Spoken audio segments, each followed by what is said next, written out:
A lot of this environmental question depends on, I think, a very flawed fundamental presupposition. It depends on the idea that carbon dioxide is pollution.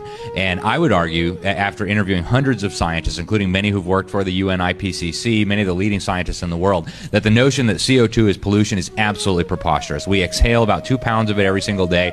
The proportion of greenhouse gases made up of human CO2 emissions is a fraction of 1%. The idea that that is going to destroy the planet or change the temperature of the earth is, frankly, in my opinion, totally ludicrous. But from a totalitarian perspective, if you can convince people that CO2 is pollution, there's no human activity that doesn't result in CO2 emissions, including living, including dying, turning on a light switch. Every single aspect of your life, then, if we submit to the idea that CO2 is pollution, then comes under the regulatory control of the people who claim to be saving us from pollution. So when they do these environmental studies and they say, well, your CO2 footprint will be smaller if you eat bugs or you do this, that, or the other, you drive an electric car, that doesn't show anything about whether that's going to benefit the environment or not. In fact, CO2 has actually been very beneficial for the environment. In interviewing Trump's climate advisor, Dr. William Happer, a physics professor at Princeton University, he said the Earth is starving for more CO2. And since we've had a little bit of an increase in atmospheric CO2 over the last 100 years or so, plants have gotten much greener, agricultural yields have improved.